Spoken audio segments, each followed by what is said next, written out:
Hello and welcome everyone. Thank you for joining us today to this important webinar where we'll delve into the world of accountable capitalism. There is no doubt that ESG considerations are transforming industries and reshaping corporate priorities, forcing today's leaders to stay at the cutting edge of ESG's contextual changes and organizational strategic outlook. Today, Wharton assembled a distinguished panel of executives and researchers to share both their practical knowledge and research insight in the ESG field. I invite you to type in your questions in the chat window. Please identify the panelists you will be addressing the question to. There will be time dedicated at the end of the live event to go through as many questions as possible. I also would like to say that the views expressed in this event represent the panelists' opinions and do not necessarily represent the position of their respective organizations. So without further ado, let's dive in with our moderator and speaker for today's webinar, Professor Viet Hennisch. Viet is Wharton Vice Dean and Professor Director and Faculty Director of the ESG Initiative at the Wharton School. He's also the founder of our Wharton ESG Executive Program Series and Deloitte and Touche Professor of Management. Viet, the floor is yours. Thanks, Vita, and thanks to all who are interested in this important and timely topic. The news today from the front lines for the battle of accountable capitalism is decidedly mixed. Let's start with the demand from investors. On the one hand, we often hear statistics organized by institutions like the Global Sustainable Investment Alliance that tout $35 trillion, or 36% of all globally professionally managed assets, incorporate or demand environmental, social, or governance factors be included in their investment thesis, and that this number is growing 13% per annum for almost a decade and should continue to grow because millennials and Gen Xers care more about ESG factors than baby boomers and more mature asset owners. Bloomberg even reported that the expected demand for ESG investing was going to be $50 trillion as soon as 2025. On the other hand, some of these industry estimates of assets under management for ESG have been halved in recent years using more realistic or conservative definitions. And a recent academic paper by my colleague in the Wharton Finance Department, Luke Taylor and Bob Stambaugh, analyzed the actual tilt away from benchmark portfolios in those ESG investment strategies and conclude that the actual amount of ESG investing maybe is $2 or maybe $3 trillion. Let's turn next to the supply of consultants, the people who are going to enable companies to engage in ESG strategies. PwC once announced with much fanfare plans to hire 100,000 sustainability consultants over 5 years. On the other hand, the number of undergraduate MBA students globally reporting deferrals of their consulting jobs by 3, 6, or even 9 months is really sobering, especially in the sustainability space. What about strategists and board members, corporate leaders? CEOs and boards report to McKinsey and BOD that ESG factors are a number 1 or number 2 strategic concern. More than 60% of them now have ESG factors incorporated into their compensation plans, according to a survey by Korn Ferry. However, those incentives are typically focused only on carbon emissions, and they represent at most a few percent of potential earnings. The evidence that these ESG factors are driving change, launching new products, transforming companies, while often heard on the ski slopes of Davos, is a little less apparent in the data, the workplaces, and the discourses on firms and capitalism more broadly. Putting all this together, is the movement for accountable capitalism making substantive advances in increasing the transparency of externalities imposed or created by business models? Are governments, financiers, and employers taking note?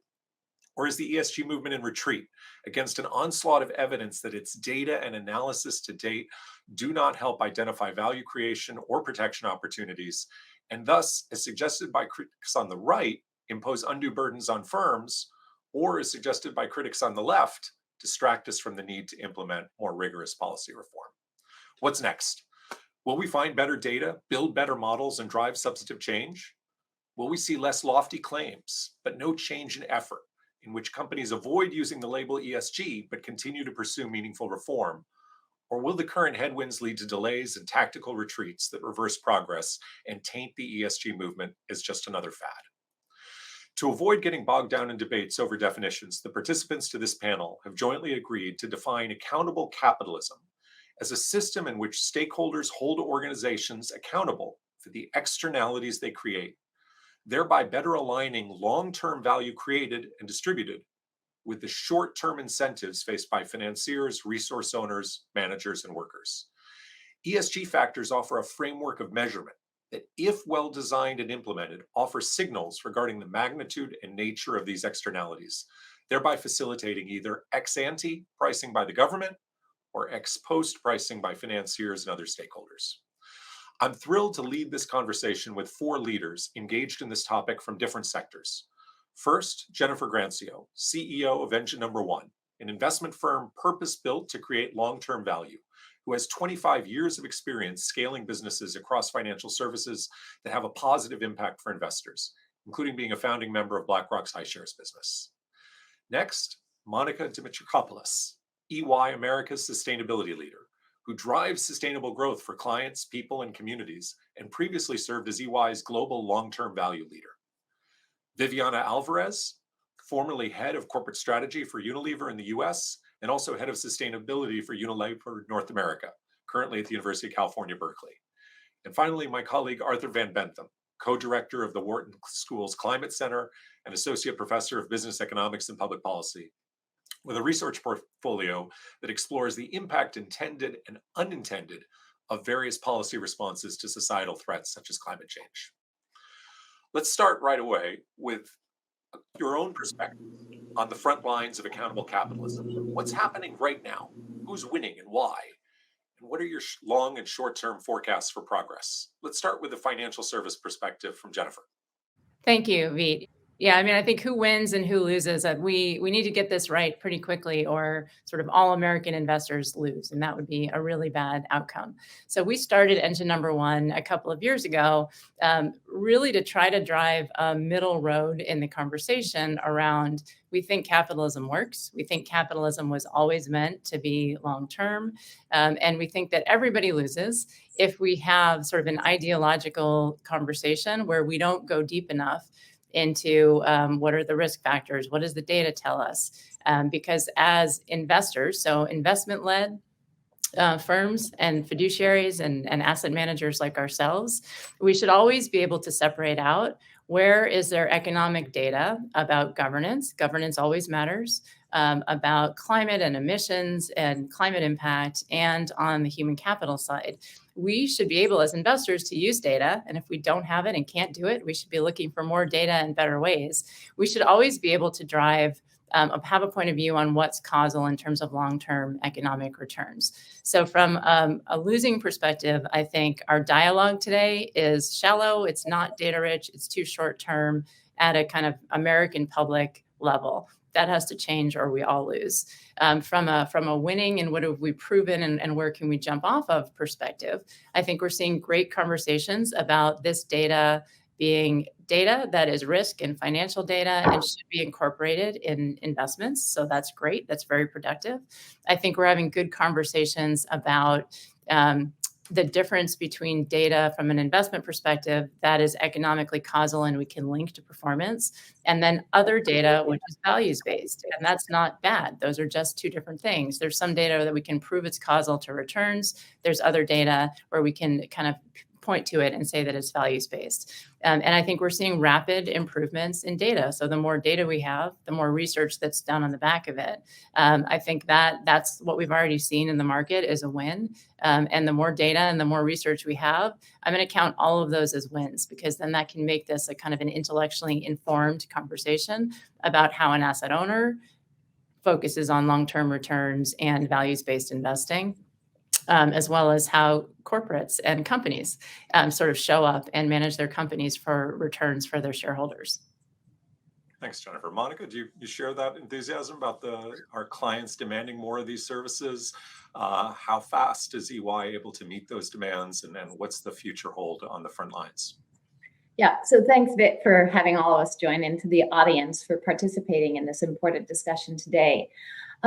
We see that our clients are in very different places with respect to both their maturity and openness when it comes to embracing accountable capitalism and what it means for their business. I think if you want to simplify it, you can think about companies falling into one of three categories. At one end of the spectrum, the more mature end of the spectrum, you see companies that are truly differentiating themselves and driving innovation with a clear sense of what their stakeholders expect of them, going far beyond just their shareholders. At the other end of the spectrum, you still see companies that are playing defense, companies that are essentially managing risk and ensuring that they're meeting regulatory expectations, but not going much beyond that. And then in the middle, you have the bulk of the companies probably where they've defined a set of ESG initiatives that they're pursuing, but still have some work to do in terms of embedding this squarely in their strategy and operations. And in that context, if you look at, to answer your question about who are the winners, the companies that get this right do 5 things. And I recognize that's a lot, but let me list them. I mean, what they generally are doing is deepening their understanding of stakeholder expectations. I'm going to come back to this point because I think it's probably the most important of all the points to consider. They are putting in place the right governance at the board and executive leadership team levels. They're embedding this as a lens into how they think about their strategic priorities and growth agenda. They're essentially moving toward operationalizing these initiatives and allocating the right amounts of capital. And they're staying very connected to the market, to their stakeholders, transparently reporting on progress or lack thereof, to Jennifer's first point, improving the quality of the data and what they can share on this basis. But I think that first point is the most important one, which is knowing your stakeholders, knowing their expectations, but importantly, not just those expectations because they're not all created equal, but those that matter the most for your organization's future success, and thinking about how to prioritize those is what sets apart the companies that are doing this well. And I think that as we look ahead, this is only going to become more important if you think about the number of geopolitical, environmental, and climate-related issues, social issues that companies need to face, kind of embracing a very clear sense of stakeholder expectations and what it takes to be successful is what is going to differentiate the winners that can drive growth, reduce risk, attract investment and talent in the future. Thanks, Monica. Viviana, I think by any standard, your former employer Unilever is often listed as one of those winners, one of the companies that figured this out first under the leadership of Paul Polman. What do you see in the corporate space in terms of uptick of some of the lessons from Unilever? What's happening? How many followers are there? And what else would you like to add from the corporate perspective on the front lines of accountable capitalism? Well, the good news, Vits, and thank you for this panel, is that it's not just the Unilevers of the world. Thankfully, there's more than the Unilevers, and that's, I think, the key part. I want to just quickly mention the link with the other 2 questions. I completely agree with Jennifer and Monica that we either all lose and all win, because even if we add up all the commitments of the Unilevers and many other organizations that are now making tangible steps towards this journey, it's simply not enough. I do believe we are in a very serious tipping point in where we have already surpassed even circular economy's projections, where we are consuming and producing more than we literally have on planetary boundaries. So capitalism is a gigantic engine that we all have to tweak and adapt to our current world. I mean, we have, yes, players like Unilever, Patagonia, and many other progressive organizations, and not just them, people realizing that commodities and everything in the multi-stakeholder model is at stake. So when you see this from the outside world of Unilever, even if all in aggregate deliver the target is simply not enough. But what it also means is that there's so many opportunities. Unilever was the first among others in their industry to open the way to show that not only business is profitable while you are doing the right thing, it's incredibly more resilient. And we have many examples of that. And I'm happy to quote examples like, Ben & Jerry's, one of the most challenging and progressive brands with regards to topics like this. They grew 30% in the last 5 years. They're now a $1 billion brand. So there's many examples that even to the extreme on how they're advocating for a lot of these topics are incredibly successful. Just Capital report, they take in aggregate who are really the companies that are taking a multi-stakeholder view, not just shareholder. And guess what? They all outperform the markets. And when crises come, let's take the example of the pandemic. This was a very good acid test. You could see really the resilience of company who has not only strong relationships with the suppliers and the entire value chains, but also how can they respond to things that we know might be possible happening in the future, whether if it's a pandemic or other things that are disrupting the business. When you have resilience in your P&L with your employees and all of these externalities, this is a ginormous opportunity and flexibility that you have to operate in these cases. Thanks, Vivi. Let's turn from the private sector over to the public sector. Arthur, what's your take on how the policy environment, both in the US, the European Union, is helping enable more accountable systems of capitalism? Right. So to an economist, as you said, Veet, accountable capitalism means pricing externalities correctly. And I also would like to echo what Viviana said, right? It's not that capitalism is broken per se, but it needs to be steered such that companies pay for the full societal damages that they create. So the question is, how do we internalize externalities? And clearly, the most direct way is through pricing carbon in some fashion, or other pollutants for that matter, with a tax or with tradable permits in a carbon market. Now, that can be very politically challenging, but I would emphasize that don't let the lack of action at the US federal level trick you into thinking that not much is happening worldwide. In fact, new carbon markets are forming at the US state level. Prices in almost all existing carbon markets worldwide have spiked dramatically over the last few years. So, for example, a carbon allowance in the European Union's emissions trading system now trades at close to 100 euros per ton, which is up from 10 euros in 2018. And likewise, prices in the California market, in the regional greenhouse gas initiative in the northeastern US have also spiked. And I actually think that's a very big deal, because at those prices, especially in the European Union, it seriously pays off to invest in clean tech, to move away from more carbon intensive projects. And it also means that climate regulation can be a huge opportunity for new jobs and industries and innovation. I also wanted to add that the EU carbon market is very exciting. I encourage everyone to keep a close eye on that. It may be a signpost of what's going to happen in other countries. For example, the Europeans are including a border tax now, in which CO2 emissions, even from imports, in the production process that happened outside of the EU, are now being taxed. So the European rules are starting to affect companies worldwide.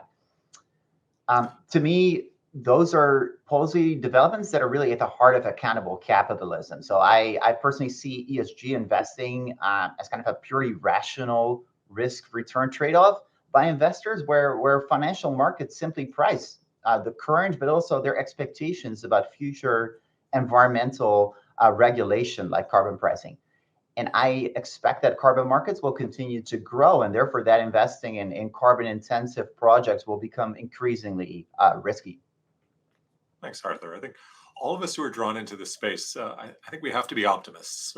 We have to believe in the power of system level change. But in my opening comments, I highlighted a number of reasons to be a little bit concerned about whether our optimism might be ahead of the reality. Do we really have 35 trillion or $50 trillion of assets, or do we have two? And is two enough? Are corporations really embedding sustainability into their DNA, into their incentives, into their strategies, into their products, or is it more talk? And in the consulting space, what really is the demand for sustainability and long-term value consulting, especially in periods of some economic uncertainty and economic upheaval, such as we're facing today? I think we'd all agree that despite our optimism, we'd like to see more rapid change and more rapid progress. So what can we do? What can our peers in the corporate sector, in the consulting space, in the financial space, and in academic space or in the policy space do to accelerate progress towards accountable capitalism? How should we be discussing the problem, framing it? What do we need to explain to different managers, different clients, different asset owners, and who should be doing that explaining? let's start with the corporate sector. Vivi, what is it that we need to explain to CEOs, to frontline managers, to workers? How do we better make the case for more holistic change, such as took place in Unilever? And how do we make sure Unilever stays the course after its leadership has changed? I usually reflect on that by thinking if the last 40 or 50 decades are going to take us to the next 50 decades. And I think much in line with the AI kind of movement that we have now, and where we're really seeing the future through the lenses of analytics, and where more historical data is not really being used because we're producing so much of it. And our systems in general, they're very young, both democratic systems and accounting systems.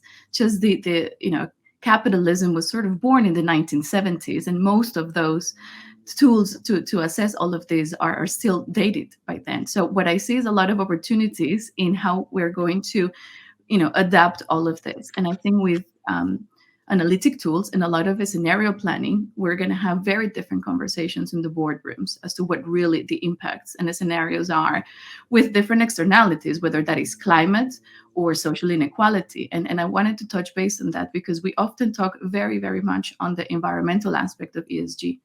But one thing and one data point that I keep always very present is that on the social angle, from the matrix of the ESG, less than 20% really are being reported.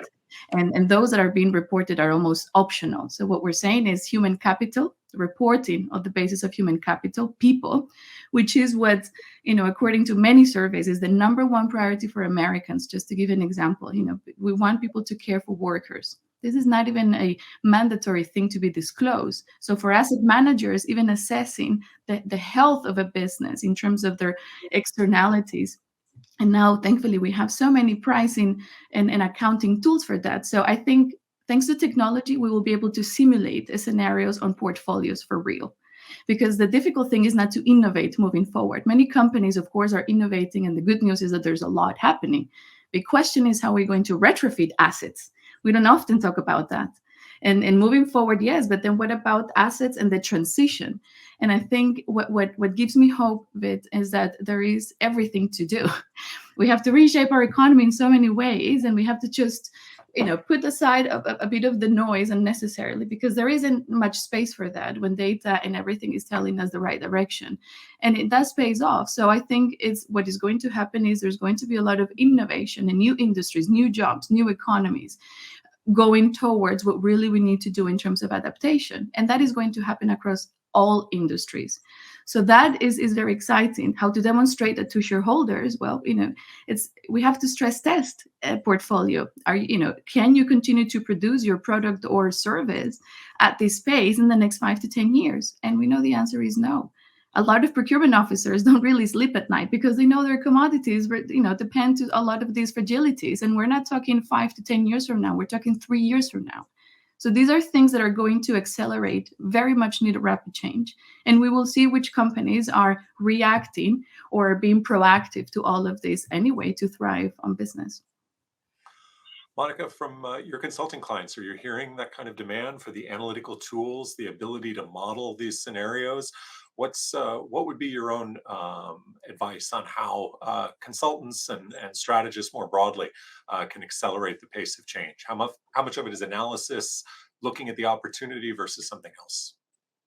Yeah, so to answer that question directly, I would say that that our clients do have demand for analytical tools that demonstrate progress. But I think more importantly, it's actually working with our clients to demonstrate that embarking on this transformation journey, because it is a transformation journey, it does require significant change across all aspects of the organization, is not separate from other considerations. How do you manage your supply chain?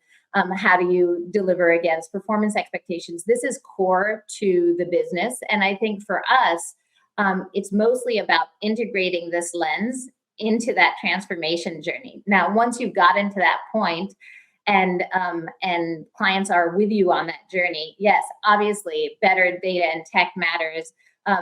Achieving operational efficiencies matters, being able and more readily being able to report on this matters. But I think the first challenge for consulting companies is to make sure that they're working with clients to essentially underscore the point that approaching these expectations this way actually builds resilience and ability to react to a highly volatile and changing environment.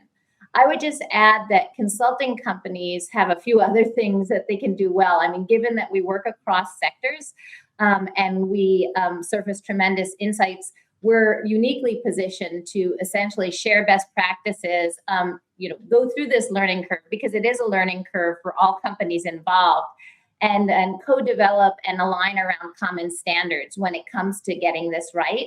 So I think there's quite a lot that consulting companies can do to share those learnings and allow us to be better prepared as we move through this together and with clients. And I would say the last piece is that we all need to be taking our own medicine. So at EY, we're a 395,000 person organization with locations in every region of the globe.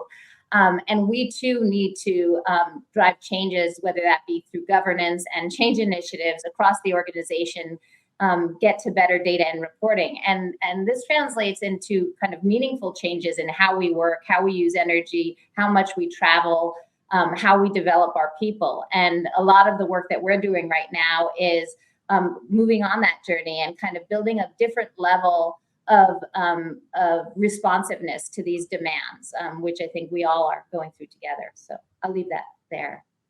Thanks, Mike. Jennifer, let's turn over to the investor side. And in particular, how can we get asset owners to see the case for what we're describing here, for the transformative opportunities, and to look in a more nuanced way, perhaps, at the opportunities and risks of accountable capitalism than they do now? What can be done to accelerate change from the investor side? Yeah, I mean, I think from the investor perspective, being able to separate out what we see as causal and economic and sharing stories and getting alignment and spending time on that, talking about it, but then acknowledging that on the human capital side, the research and the data is further behind, which doesn't mean it's not important, but it's like we can't have a one-stop shop. You can't push a button and it's magic. So I think from education continues to be incredibly important. It takes time. And when we think about the E and the S and the G, from a governance perspective, we know governance always matters. And so I think we can be very disciplined, whether you're an investor like we are and we're investing on behalf of others. How a company behaves in governance is really important. Tesla's a great example where they have built a process that is a beautiful engineering process that takes us down the road very quickly and creates competition on battery electric vehicles, right? But there are moments in time where if Elon Musk is running that company, you could give them a very negative grade on governance. And so it's important, I think, for investors to look at each company and look at governance. There's a lot of things we can observe on that. And there's a lot of research to back up what good and what bad governance looks like. So that can be very factual. It can be very data-based. It correlates with long-term returns. Then if you come over on the social and human capital side, you have to use slightly more crude tools, for lack of a better way to describe it. What we can do quickly is say, doesn't it matter? Don't you want to know if two companies that are in the same industry, one will win and one will lose because one does a better job with workers and community? Of course you want to know that as an asset owner or as the investor investing on behalf of the asset owner. But I think in that example, we have to support more research, more studies. We have to put more pressure on public companies to disclose people data so that we can then do the work to, again, make it factual and causal. And so I guess what I would say is we have to acknowledge that different types of insight are maybe on a slightly different kind of path or curve here. And there are some CEOs and boards that are super comfortable and understand the governance conversation. There are companies that don't like to touch the people and the human capital. And we as investors have to kind of push that conversation forward. And we have to start by, let's get the data, and then we can look at the results. And I also think that the market needs to take a look at, particularly in the US market, where we put ESG investment and funds over here, and then we put core and regular over here. And I think the best investors realize that doesn't make that much sense for two main reasons. One, a lot of the research in the last 10 years has proved that if you divest from a big public company, and this is particularly relevant probably in the energy space, if you divest from Exxon and Chevron and fossil fuel companies, you then have no vote, you have no voice in what those companies do. It doesn't actually turn off their capital spigot. And so the original idea around divestment wasn't primarily for values bias. It was because we thought we would starve the companies of capital. That's not the case. And so we're seeing more people be open and learning about an approach where you actually hold the companies and then you have more control to work with the companies on having good governance and good capital allocation. And in this kind of energy space, as Arthur suggested, you'll have some small new companies, but it's very attractive for everybody, for the kind of big legacy energy companies to do better capital allocation and to be looking at how they make money in green and transition businesses. So there's a lot out there, but I think it's our job as investors, one, to do some of the work for clients, but two, to try to simplify these conversations and make it sort of feel achievable to the other people that we're talking about. Yeah, so Jennifer, we've got a couple of questions coming in the chat that speak to some of these issues, and maybe just take a pause from a conversation to turn to a question raised by Alexis. You mentioned the importance of data, of transparency, of assessing the business case using data that may not be available. There's certainly a lot of disclosure frameworks and regulations that are being introduced, particularly the new European Union directives and maybe the SEC coming forward later this year with new directives on climate disclosure in the US. Some companies are developing their own standards. Each of the consultancies are offering, including EY, are offering different ways of measuring total value or long-term value. How should companies focus their efforts in terms of reporting? What's the most important data to disclose? What guidance do you have as someone assessing a company's efforts to achieve long-term value on what they should report and how? Yeah, I mean, if I start with that one and take it from a kind of a U.S. lens, I think Europe is it's much more regimented about what you have to disclose, right? And there, let me just leave it at it's much more regimented framework. I think my advice to companies that are more in the U.S. or North American market is like, what business you're in. And so there's a top level of, from a governance perspective, do you have incentives that are appropriate for the short term and are appropriate for you to win and beat competitors and drive very healthy growth over time? And the over time piece is really important. So one, at a governance level, it's a relevant question for everybody. And then I think on the where to focus, given the overwhelming number of frameworks and kind of different development levels of different kinds of data, is sort of what business are you in? Right. So if you're a major pharmaceutical company, there's probably something you have to tell us about improving the quality of human life. There's probably also something you have to tell us about environmental impact and how you treat some of the compounds as things come together from an environmental perspective. And so I honestly think that the simpler approach to governance always matters, followed by what industry are you in and what are your largest potential negative or positive externalities, and start there and really dive in and become an expert there, and then keep going on all the rest of the things that you could be looking at. Yeah, I think that's really critical. You can get bogged down in 1,400 reporting requirements from the EU and lose sight of the 2 or 3 that are really driving material outcomes. So couldn't agree more. And some of our own research at the ESG Initiative really emphasizes that as well, as the importance of weighting these factors by how important they are for the P&L. So let's go back to the policy environment. Arthur, what do you see as the best hope for accelerating change in this? Is it more disclosure? Is it more pricing of carbon? What can we do to accelerate change from the public sector? Yeah, let me talk a little bit about how policy could perhaps be improved, because I think one extremely important issue is that it's actually something that's often ignored or at least poorly understood, is that governments can reach some environmental target either efficiently and cheaply, or in a very, very suboptimal way with unintended consequences. And I think that's the core of my own research. It's an issue that unfortunately governments tend to choose the more expensive solution. So, for example, if you want to reduce emissions from cars, just tax gasoline. But here in the United States, we keep gas taxes minimal and choose a very complicated set of fuel economy standards, which then end up favoring the production of trucks and SUVs.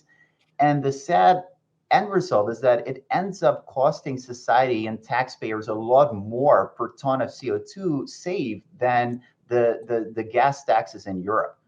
Another example, right, if you want to reduce emissions from electricity, tax carbon. But instead, the US Inflation Reduction Act pays massive subsidies to green products, which certainly helps a bit, but it fails to tax the fossil electricity directly. And somewhat sadly to economists, the word carbon pricing is conspicuously absent in any of the Biden administration's policies. Now, of course, it's a convenient excuse to say, well, you know, it's not possible politically. But the end result is, again, that you know, these policies like the Inflation Reduction Act are much more expensive for taxpayers per ton of carbon saved than, say, a European-style emissions trading system. Now, I would say, honestly, to be, you know, really open about that, economists have become a little tired of pointing this out. Like, we know it, the EPA knows it, many politicians know it, but you simply don't get elected on a platform of raising gas taxes. So I think where corporate ESG leaders can have real impact is in saying, well, if you truly care about, you know, improving the state of the environment, you have a voice to demand smart and effective policies, and spend your lobbying dollars on a few politicians who advocate for such policies, right? They do exist also in the United States. And I think their influence would be amplified if CEOs and boards would rally behind that. So a couple more questions that came in, just building on this conversation. First, for Vivi, from Russell, who asked, you know, it's great that we have all these tools, but how do we fight back against the defensiveness against accountable capitalism? And what is it that we can do to have maybe more leadership in this space? Or how important is leadership beyond just having the tools, having the systems, running the scenarios? What else is necessary to disarm defensiveness against accountable capitalism? Vivi? I think that's the million-dollar question. It's leadership. I think it's the moral compass missing in all of this, because even from a monetary perspective, and I don't like starting with saying that, but the economy is estimated in $1.4 quadrillion.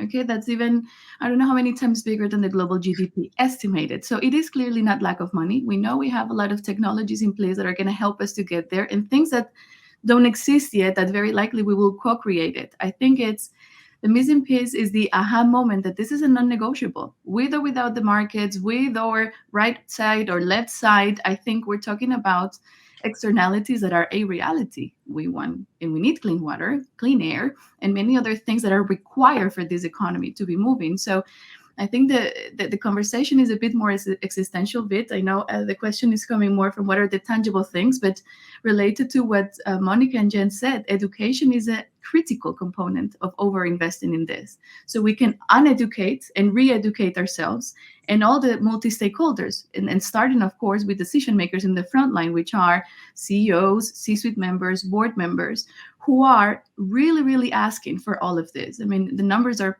proving this in leadership training and new ways to upskill workers across different areas. And this is a very, very important thing as well. What took us here is not going to take us there. So even systems like the education system is going to have to readapt for the needs of all of these corporations and future talent, because that's another key challenge that we have right now. Do we have the right skills at scale from a human capital perspective to take us to this transition that we're talking about? And so it's going to be a mix between how we manage the human capital ourselves, especially now in an era with so much automation and where jobs and skills are changing so much. So we have to adapt with these timings. Where I think we're in a very Darwin situation in where we just have to adapt, and we have to see a lot of these things are real big opportunities. We're talking about portfolio shifts. We're talking about cultural mindsets. We're talking about change management in corporations, in where you need a strong guidance. I think before there was a question specifically about Unilever. How did the Unilevers did it? Well, with the help of a lot of people. It's not one company alone. I believe that strategic partnerships are going to be absolutely vital. No company alone can do it. This is not about the success or challenges one organization could have. So education, leadership, and holding the hand, of course, of the decision makers that privately or publicly do acknowledge this is a very, very serious problem, but as well a big opportunity. And if we lower a bit the barriers in the language of capitalism or ESG, I think it comes down to a much more basic existential opportunity that we have on how we actually do business. Thanks, Viv. So I want to have one last question before we open it up more fully to the audience and we give them the rest of the time. So maybe if we can keep the answers to this really short. The final question is, what's the most important thing that you wish people would learn, understand, maybe make a part of their toolkit to drive impact and become leaders of accountable capitalism? What's the one gap that you think if people could absorb, people could learn, they could really accelerate their change? So let's try to just have a rapid fire series of answers. First from Jennifer. I think it's not to do ESG on the side. I think it's to assume the E and the S and the G is data and material and kind of push it into the core of how people think about things. Great. And Monica, you gave us the 5 best practices earlier, but what else beyond, maybe going another layer into those 5? Effie was asking for a little bit more as to what those best practices are. And tell us more about what you wish people would do or what tools they could grab hold of to realize those 5 best practices. Yeah, so first of all, I just want to echo Jen's comment. I absolutely agree that for this to be successful, you really need to embed your ESG or sustainability lens into the core of how you do business. I think beyond that, there are a few other lessons learned. I mean, I think that there is no silver bullet, right? So you can define your governance, you can be clear about stakeholder expectations, you can embed this into your strategy and operations and report well and have all the data analytics and tools to support it. But I think we all need to recognize that this is a journey. It's a learning process. Like any other transformation, it's complex. It requires alignment across not only a number of different functions within the business, but also it requires cooperation across companies within a sector and across public and private partnerships. So I think that the recognition that it's a journey, we'll get some things right, we'll get some things wrong, but we're collectively in this together. And to the extent that more adopt the mindset Vivi talked about, which is it is an existential challenge for all of us, but that, if we partner, we will do better on this journey. I think those are the key to making it real. And I think that trial and error, or taking a proof of concept, test quickly, learn, iterate, and get better at it is probably the best tactical advice we could give. Okay, Vivi, what about what does people in the C-suite need to know? What's the one thing holding them back? Vivi, I think you're muted. Sorry. Thank you. Sorry. Want to echo what Arthur mentioned before about systems thinking. I think we, in the past, we have been taught to analyze from cost to all of this in a very siloed way. Everything has unintended consequences because everything is hyper-connected. So if we start seeing all of this from business cases to accounting assessments to corporate strategies, and the implications of the interdependencies of the systems is when we're really going to have much sharper decisions on portfolios and investments. So it's almost like a war strategy backwards. And I do put a lot of emphasis in the scenario planning because with technology, we are being able to do things now in minutes that before would naturally take 2 or 3 years of consultancy approach, just to give you an example. So that is one thing that is going to change. It is already changing fundamentally how investments and corporates allocate a lot of their assets. The second one, and that should be actually the first one, is people. I don't think there is a company with purpose. There's people with purpose. There's leaders with purpose, and there's leaders that and multi-stakeholders that actually see that the missing equation as well is what is the role of the human capital in all of this, right? And from all different angles. And I think that is a very, very big missing part of the equation. And over-investing in education, because what took us here is not going to take us there. So we're just going to have to reinvent a lot of this. And we have a lot of frameworks in place that are actually working. So I think we don't have to boil the ocean either. There's a lot of things that are working. I think from an ESG perspective, we have come a tremendous way. And untapping to those frameworks is very important because it's just the beginning. Are there what are your thoughts on the one thing that you wish people would learn, people could understand, either in your classroom or if you're talking to policymakers? Well, I think it's crucial for investors, consultants, strategists to really understand how climate risks affect prices and financial markets and might change long-term corporate strategies. And I would say that climate risk pricing is real. Like, for example, take the housing market. There's some really interesting research by some of my colleagues here at Wharton who studied the housing market in Florida and showed that houses that are in high flood risk areas transacted 19% less and sold for 5% less than very similar houses in low flood risk areas. Another example, right? If the European $100 carbon pricing were to happen in the U.S., it's really important to understand like how that would dramatically shift the profitability of different sectors, and good strategists and leaders need to understand why and how financial markets respond and how to be prepared for that. And I think, I just want to end by mentioning proudly that these topics feature really highly in the courses that we teach here at Wharton and also in our ESG executive education offerings. Thanks, Arthur. So we need to experiment. We need to embed ESG into the core. We need more system level thinking. We need people who have a sense of purpose that are willing to drive this experimentation and integration. And we all need to understand the role that externalities play in this broader system that companies are embedded in. So now let's turn to a couple questions from the audience. First, from Golaba Krishnan. Boards play a critical role in this process that we're describing. They assess companies' performance, they hold firms accountable, they balance and help companies focus. What can we do to incentivize boards and to mobilize boards to think more centrally and focus more on the link between ESG and profitability? I think, Jennifer, given Engine Number One's role in toppling 3-year board members at ExxonMobil, it makes sense to start with you in that question. Yeah, sure. I'm happy to. I think, again, it's the strategy with boards is to kind of break it down into where they are starting from and how they think about things. And so the proxy fight that we waged with Exxon was about governance. So from a capital allocation perspective, if you're a fossil fuel company and potentially fossil fuel kind of tapers off at some point, what is the business that comes after that? So like, are you being disciplined about a midterm fossil fuel business? Are you doing third-party methane verification? That's easy. The technology exists. And then are you building a green business post-fact? And that work with them, we had to, have a proxy fight in that case. But then getting the new people on the board, they have been better on capital allocation. They have built a green business. Their stock has been 70% above Chevron since that campaign. And I like that example because that was a board that was particularly adverse to thinking about what were they missing and how to think about externalities. But working with that board or any boards, and most boards, it's much easier to work with because they know that their business changes through time.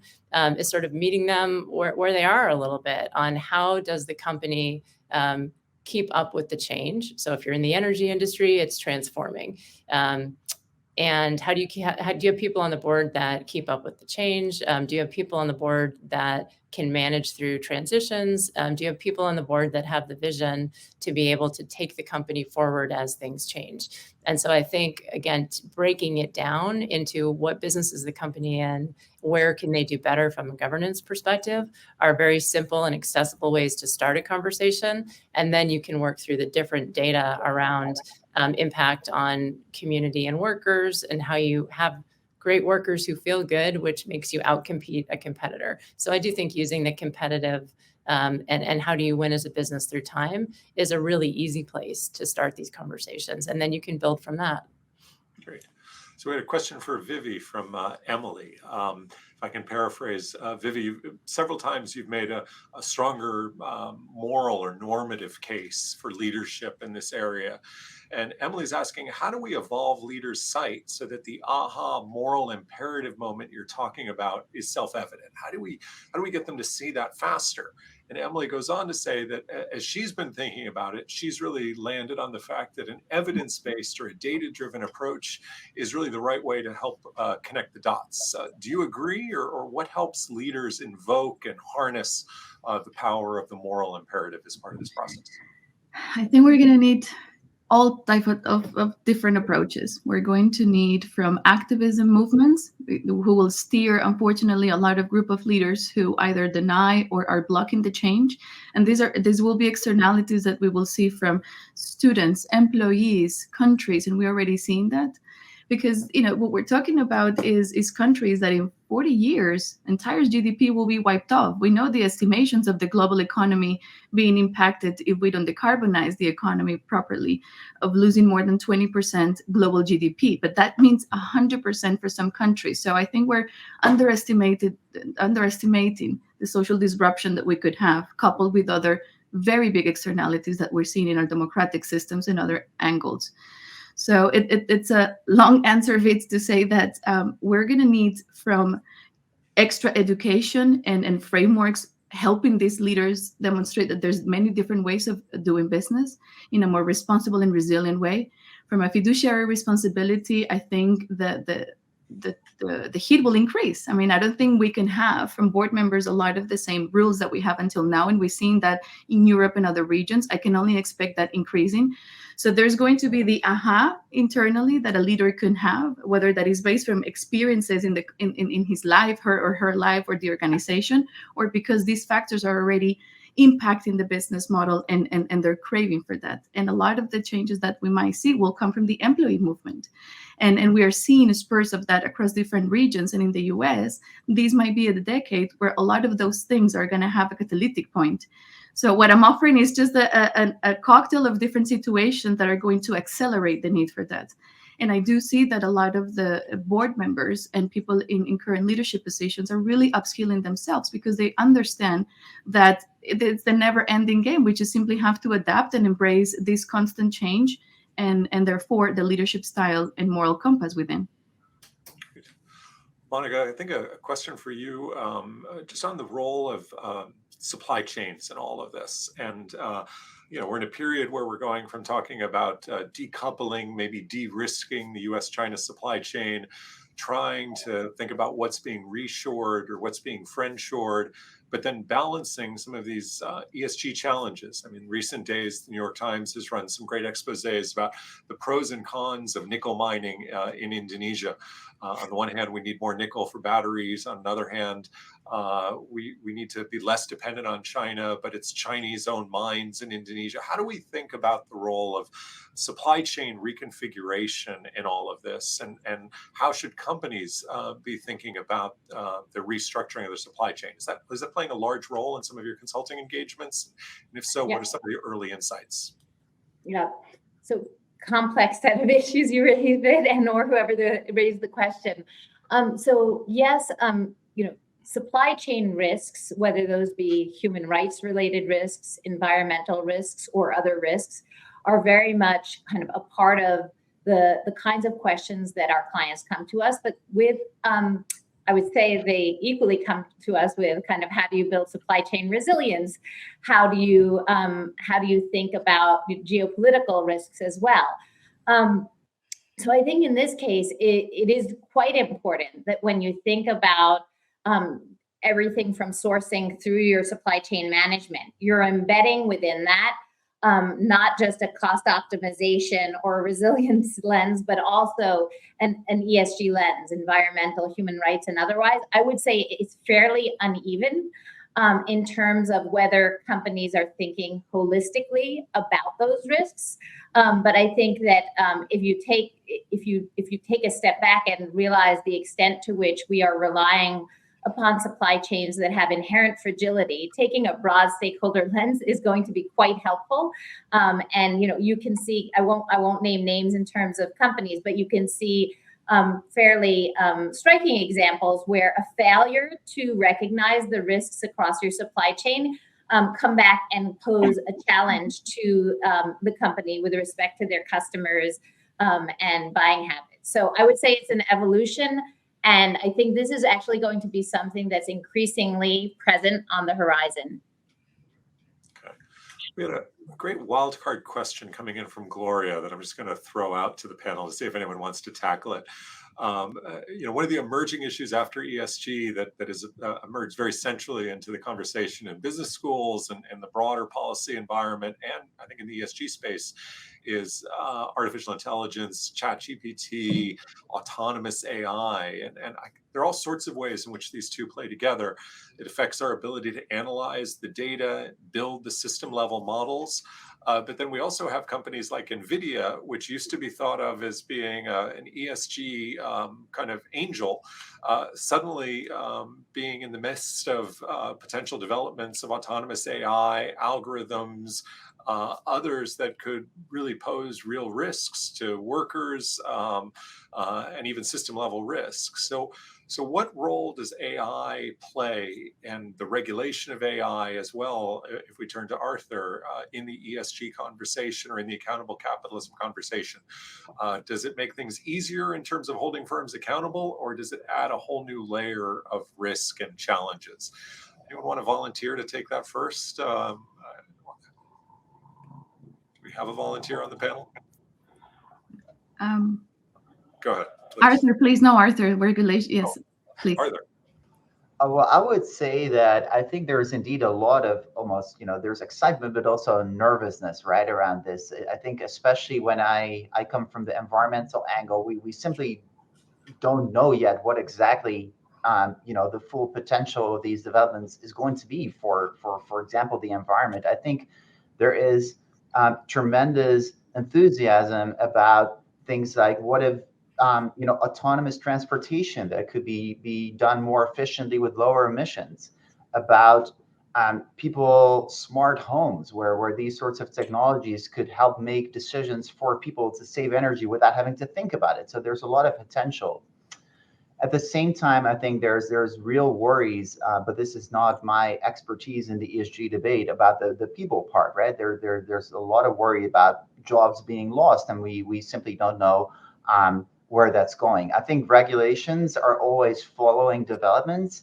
That's kind of an inherent weakness of regulation, and this is exciting to follow. But I think regulation will always happen with a bit of a lag. I think we have time for one final question, and I'm going to pose it to each of the panelists. I think very consistent with the line of inquiry we've had. Martha asks about the importance of corporate acknowledgement and accounting for the total material impacts that companies have on all their stakeholders. And should we be trying to make more progress in corporations voluntarily disclosing that? We'll start with Jennifer. Jennifer, is that something that you would push for in your engagement, sort of a total value reporting system from the companies with which you're working? And I'll work through the rest, starting with Jennifer. Yeah, so I think that our experience with it is that it differs a little bit industry to industry, and the data and the amount of research to support how you use data can be wildly different on, say, water use versus emissions versus human capital. And so we're not a fan of adding it up and creating a score. We're a fan of a huge amount of transparency of underlying data, just because we think that's where we all are, and we get more information on understanding where companies are on different parts of their business versus having it rolled up as a score. But yes, one of our products is a large cap product where we are very transparent on how we vote every year, and that's one of the things that we always do. Is like more data is good in most of these cases. Monica, what about you? Is EY helping companies doing more total impacts valuation and reporting? Yeah, so EY was part of the Embankment Project for Inclusive Capitalism, helping to develop a framework for measuring long-term value and delivery against expectations for stakeholders, working together with asset owners, asset managers, and many corporates. We then went on to partner with the Big Four and the IBC to develop a set of baseline stakeholder metrics we could all rally around. I think we got to about 120 companies self-reporting, and obviously standards continue to evolve. So our point of view is to try to stimulate as much transparent reporting as possible. I can say that even in internal discussions, it takes pushing, and in turn, and I'm sure Viv and others can appreciate this, it takes pushing in terms of how far can you go in the spirit of transparency. How much can you lead by example and hope that others follow? But this is an ongoing set of discussions, both internally and together with our clients.